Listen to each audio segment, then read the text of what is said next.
नमस्कार. मी Maitreyi Kale, biology department, HPD arts and RYK science college. आपण सिलेबस बघितलेला आहे. डिजिटल सिलेबसमध्ये काय आहे ते पण बघितलं आहे. प्रश्नपत्रिकेचं स्वरूप बघितलेलं आहे. त्याच्यावरनं परत एकदा शेवटचा हात फिरवताना आपण पुढे जाऊयात. Your question paper has 4 sections, as you very well know. Section number A will have MCQ questions. Let us take one example here. AIDS is dash, and then you have 4 multiple options. You can choose one of them.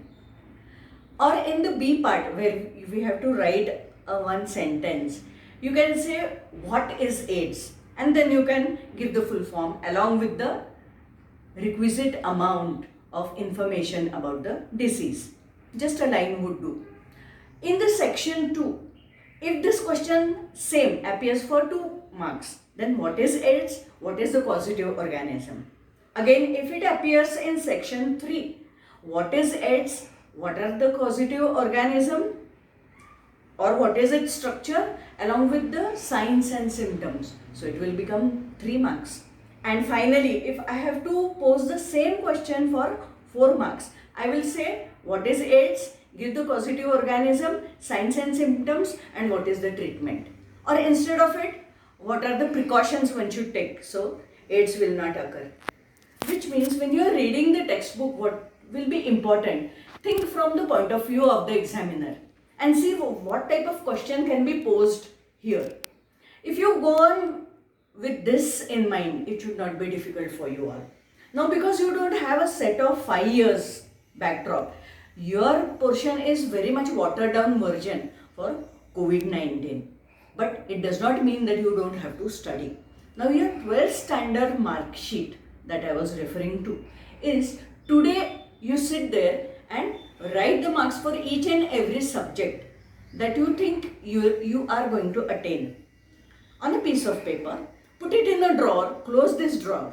After your prelims are over, get it out and see what type of marks that you have given yourself. If suppose you have given 95 marks for biology, but you have 94 or 96, it means either you have overrated yourself or underrated yourself. But it is just a mere 1 mark that is allowable, because even examiners allow 0 to 5 variation. But if it is more, if it is 95 that you have written, but actually you have only 59, then something is wrong somewhere. Again, you have to evaluate yourself, make a fresh mark sheet and put it again in the drawer for the final examination. Now these mark sheets for 10th and 12th are the basic mark sheets which are going to be with you all your life, and hence it is very, very important. But please do not attach too much value to it. It is not the end of the world. It is only to get you into a right stream and to the right and most desired college or a profession or a vocation, and that is it. Life does not end here. So whatever expectations that you have from yourself, they are okay. But again, at the time of examination, you may come across various problems, let's say, or hurdles or family issues which you'll have to deal with when you appear for your examination. But they are the hurdles which are necessary for a life lesson, and hence they are very, very, very important. Probably your dad gets transferred somewhere, or the paper is very, very tough and you get a block. It does not matter. How much and whatever you can write, see that you write it with the positive outlook. And this is what I wanted to share with you all. Because marks should not be the aim or only the goal that you reach. While studying, the process of living that you do is much more important than this. People who get in for the medical sciences come back and tell me that they are studying for hours together now, or probably they have more to slog for, and these are nothing but your sloggers. Now, if you have been following cricket, you must have seen that Joe Root first showed that you can be a centurion out there. So what he must have done? He must have studied the pitch. He must have studied each and every player in our team to give an exemplary example or to shine on that ground. He did not look at the cricket ball and give a 6 immediately. So, when you study, when you go back and then you have to excel there, which means you have to go through your question paper very well, give the answers rightly, and then this preparation will be 99% of your preparation and only 1% that you do on that day of your examination, for which you get up early. Set your routine in such a way that if your paper is from 10:30 onwards, you should be well rested, you should have a balanced diet, you should have plenty of sleep, proper preparation, and then move on there with a determination to sit for all the 3 hours. Okay. For the section C of your question paper, I find people have less marks there and then they are comfortable with those questions. But the main question arises in section D, where you have 4 marks question. They require more thinking on your part, and people are not used to sitting for long hours out there, and hence they have this tendency to give away their question papers and leave the hall. But instead of that, utilize the time that you have.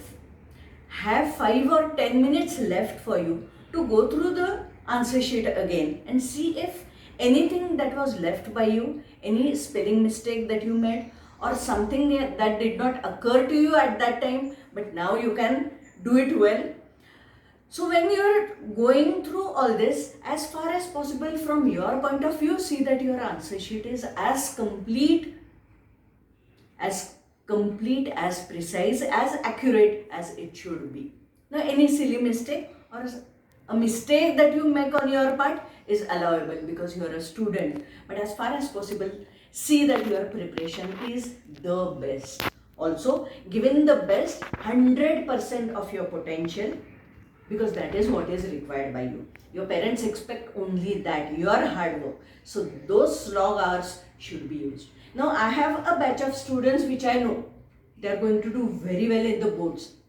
But I have a group of students which I know that after prelims they are going to sit and work very, very hard and get exceptional marks. So you could be in a batch of first or second category, and yet you can give very good results. But that depends on you. It will depend on your determination, how you go about it and how many hours you put in your hard work. Because finally it is the art of paper writing. So this paper is going to be in front of you. First style will be going through the entire paper and find out which is the best one that you could appear for. Or if you are stressed there, see that go from one question to the other diligently, carefully, without overwriting, without scratching anywhere. As it is written in your textbook, it should be as clean and clear, legible to everybody. Because after all, the examiner is going to test you accordingly. By here, I say that you should have some stress when you go for your examination. It propels you, it forces you, it guides you in the proper direction. If you are very casual about it, then probably you may not work so well. But if the stress becomes more, then you will be very much stressed. That should not happen, for which you need to de-stress yourself. Find out what really brings in peace of your mind. It could be some music which you hear every day, or a clip from some movie which is a comedy clip, or probably chatting with your friend for limited hours, could be 5 to 10 minutes, or laugh over a joke which is a very, very silly one but doesn't matter. But when you are going for the examination, for the last 10 or 15 minutes, do not, I repeat, do not go over everything that you have written. Be very calm and composed. Have a bottle of water with you. Find out your bench in the classroom. Probably your number has appeared somewhere else in some other college. Find out your classroom, find out your bench, sit there comfortably until you are given your question paper, answer sheet. Be very, very calm and then start writing it. I remember one of my classmates who had burned the midnight oil, got up early in the morning for the first paper. It was English. And he just could not sit for the paper. That is because he had extreme nausea and he started having dizzy spells. So that year was gone. An extremely intelligent student from my batch had to go to the referred batch, appear for his 12th standard exam next year. And then of course he passed with flying colors. But that 1 year was wasted just because he could not appear for his first paper. When the timetable is displayed, look at it very, very carefully. Note the timings. Very rarely you have an evening paper, but you should be aware of the perfect timings so that you reach your examination hall in time perfectly, reach your place and start writing your paper. Also, set your timetable.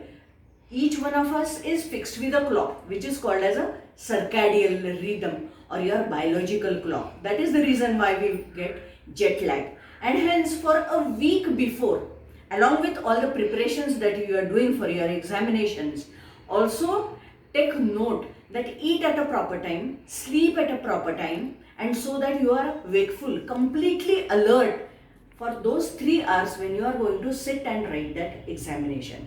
This will give you very good results. These are the preparation tips which are very, very necessary. Now your prelim exams are very fast approaching, for which you have your timetable.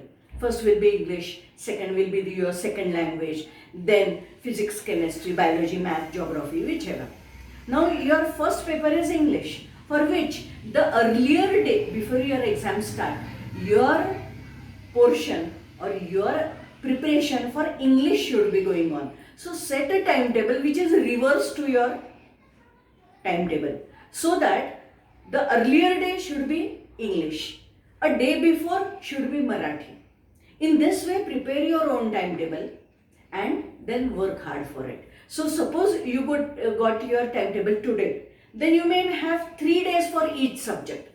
Go in a reverse order till you reach your first paper, so that you are very perfect with the first thing there. For every exam, prepare in this way, so it will be easy for you all.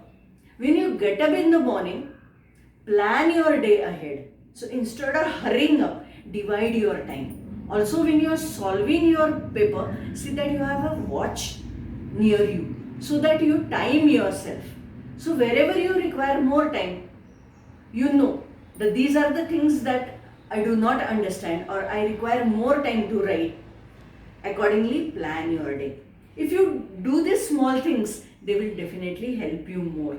Because we require some 5 to 10 minutes after we finish our paper to go through the details or find out something that from the textbook you are not able to recollect. Go over that patch again and that should help you all.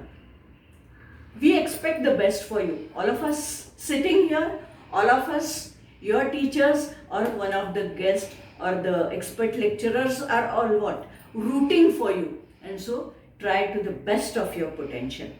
I would take this opportunity to thank all those who have been very, very helpful for me to be here.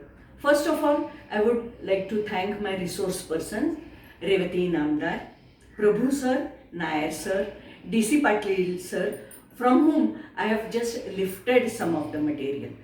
I would also like to extend my thanks to all my department members from Biology Department, HPT College Unit, along with IT Department, HPT College Unit. They have been very, very helpful to me. And the final draft, which Aher sir from Physics Department. I would also thank Toshniwal madam from Nasik Road College, who had valuable inputs in. Last but not the least, Deshpande madam, who had faith in me and for which I had to put forth this material in front of you. Sarode sir has always been very, very supportive. Finally, Dadke sir, who made it mandatory for me, and lazy bones like me had to get up and work for it. So thank you all. Thank you so much and best of luck for your forthcoming examination. Do very well. Thank you.